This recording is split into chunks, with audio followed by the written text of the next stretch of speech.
Hmm.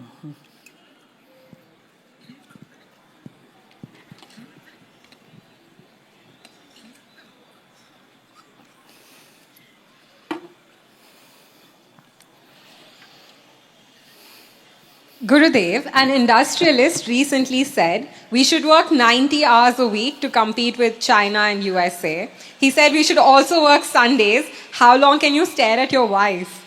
Should we work long hours at the cost of employee burnout? What is your take on this? Who said this? The chairman of L&T.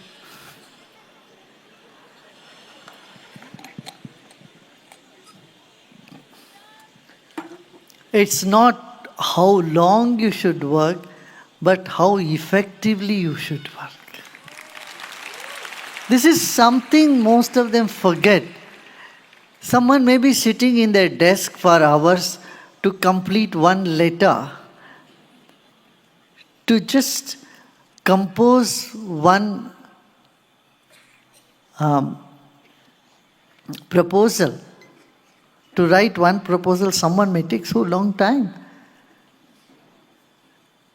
So, we should, before counting the hours, you should also count the effectiveness, dynamism of a person. The enthusiasm of a person matters more than time. You know, if a person has passion, and they can work without getting tired. And if there is no passion, and you have forced someone to work, it's not going to work. The burnout today is because the mind is unsettled. With a restless mind, you can't achieve anything. This fact has been overlooked. So I would tell them they should meditate every day, 20 minutes during the lunch break. Then you see how the productivity will increase.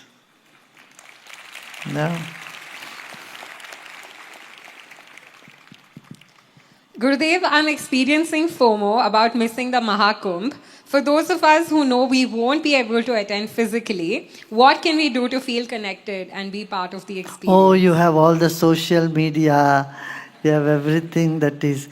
The point is, people go to Mahakumbh to go deep into sadhana, to move away from the hustle bustle of day to day life, and to go inward is the whole experience of Kumbh and the importance of it. And now, millions of people in this country, they are all agreeing that sadhana is most essential in life. Spirituality is the ultimate need of one human existence. That is good enough message for you wherever you are. Meditate wherever you are, chant, sing wherever you are, and feel you are connected to Kumbh. That's it. And you can have a cold water in your own shower room and bathe in the cold water. You'll feel all invigorated. Don't switch on the geyser for a day, you will get a Kumbh experience here itself.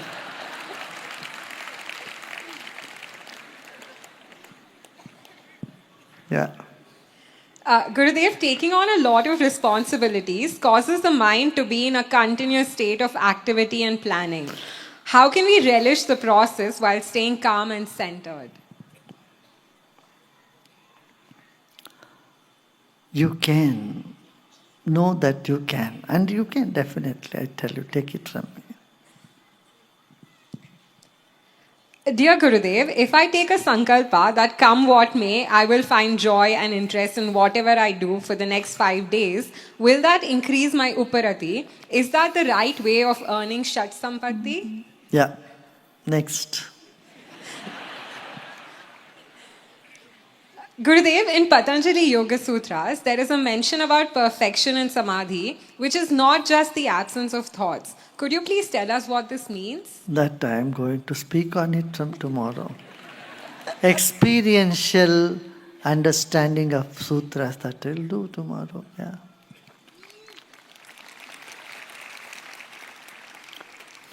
Gurudev, how do you rise up to be equal partners in a relationship especially if you feel inferior in comparison to your partner?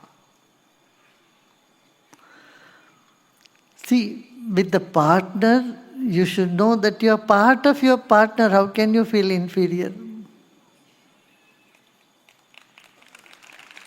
If you feel separation, then there is ego. Then the ego, trips always feels superior or inferior. Both are ego. So you must feel you are part of the person, your partner, then you will never feel inferior. Okay, Hindi.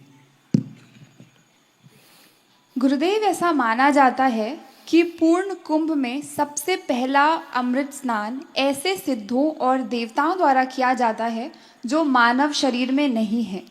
पूर्ण कुंभ के स्नान में ऐसा क्या विशेष है, और जब वे शरीर में ही नहीं हैं तो जल तत्व का अनुभव कैसे कर सकते हैं? इसके पीछे का क्या रहस्य है? नहीं, देखिए,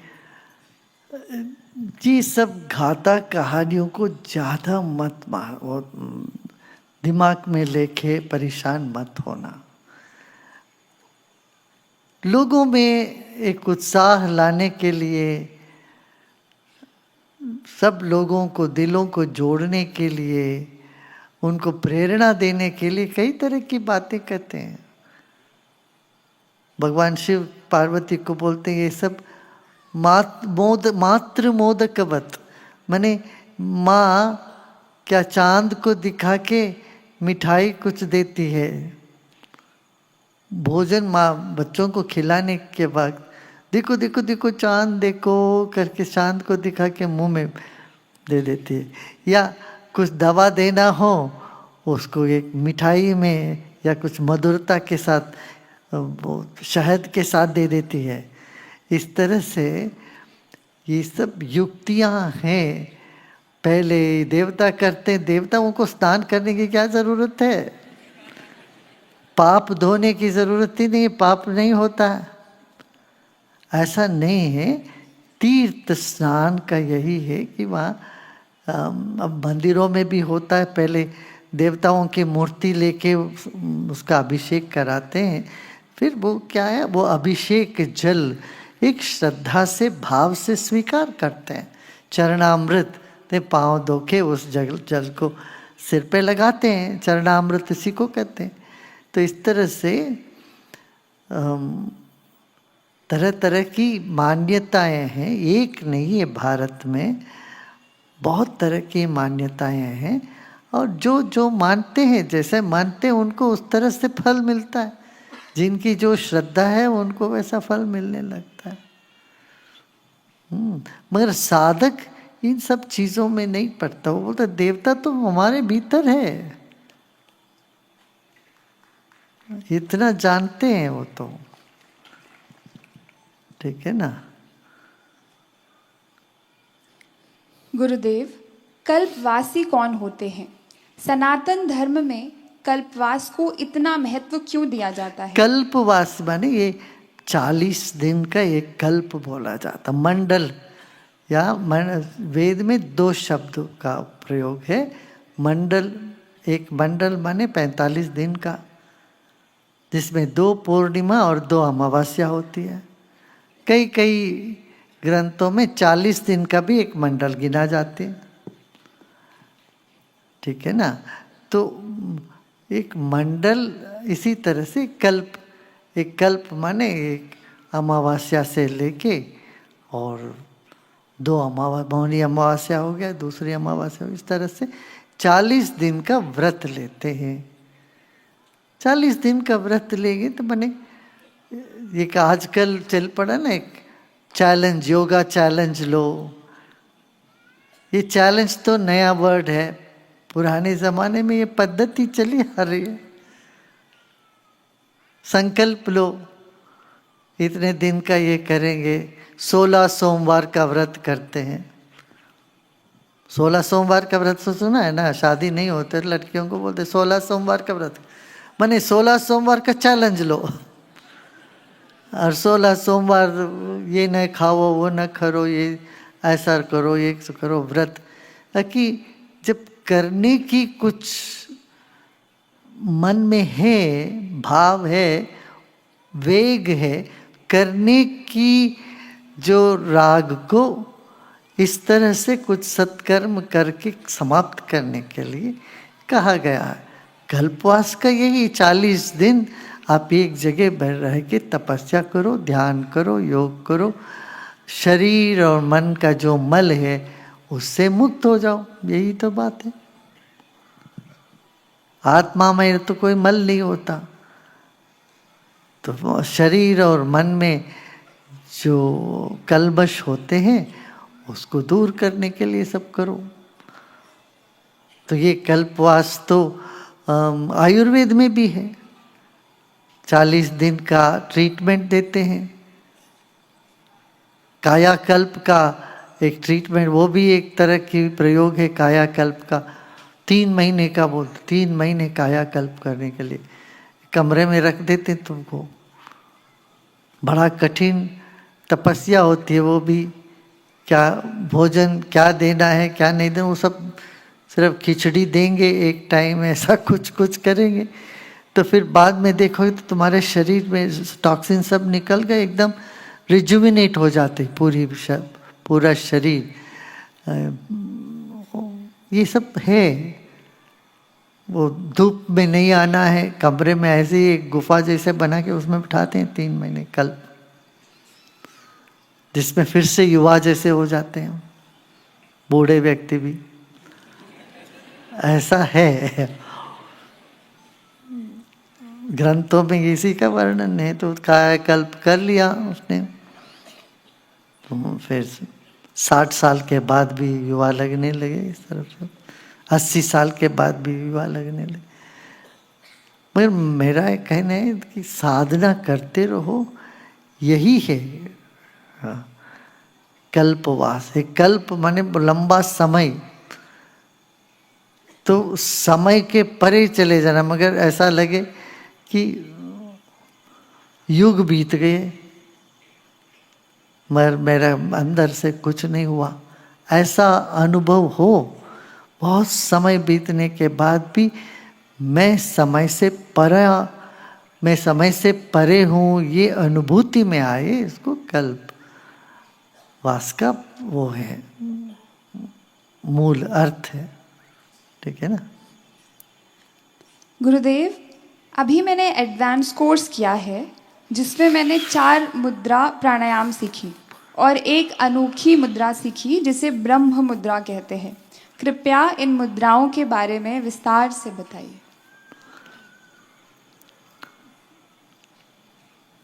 देखिए, आपने ये ट्रांसिस्टर की बोर्ड, स्विच बोर्ड देखा होगा ना, उसमें कुछ डिजाइन होता है और वो समझ में नहीं आता क्या है। पर इलेक्ट्रिसिटी जब उस तरह से जाती है, विद्युत तरंग ऐसे जाती है तो वो कुछ काम करती है। तो इस तरह से मुद्राओं में क्या शरीर की जो तरंग है वो अलग अलग तरह से तरंग का संचार होता है, इसीलिए वो मुद्रा सब लगाते हैं। चिन्ह मुद्रा, चिन्मय मुद्रा, कोई नई बात नहीं, हर बच्चा मुद्रा के साथ ही आता है दुनिया में। ऐसे उनका गर्भ में होता है तो ऐसा आदि मुद्रा में होता है, इसीलिए उसको आदि मुद्रा बोलते हैं। पैदा होने के बाद चिन्ह मुद्रा में ऐसे सोता है, चिन्मय मुद्रा में बच्चा, फिर मेरुदंड मुद्रा लाके अंगूठा चूसता रहता है। तो सब ये सब मुद्रा करके ही तो आए हो तुम लोग। आजकल मुद्रा माने जो पर्स में होता है, जेब में होता है, वो हो गया ठिन ठिना ठन ठन ठना ठन। ठन ठन, पहले ठन ठन इसीलिए बोलते थे कि वो सब सोने की मुद्राएं थी, चांदी की मुद्राएं थी। आजकल तो नोट है, वो ठन ठन भी नहीं करता। तो ये ऐसी मुद्रा नहीं जिससे हमारे भीतर की तरंग शक्ति का अनुभव हो, तो फिर उससे आगे बढ़कर ध्यानस्थ तुम हो पाए। यही है, ध्यान ही है महत्व सबका। ठीक है ना? चलो ध्यान करते हैं, अभी थोड़ी देर ध्यान करेंगे। Let us meditate for a few minutes. Sit comfortably, easily.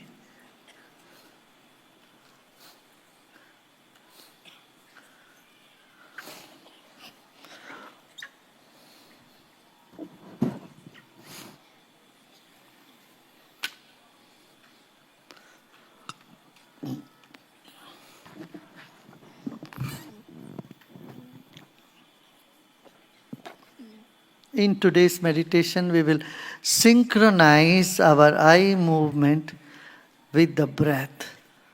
Let's close our eyes and breathe out.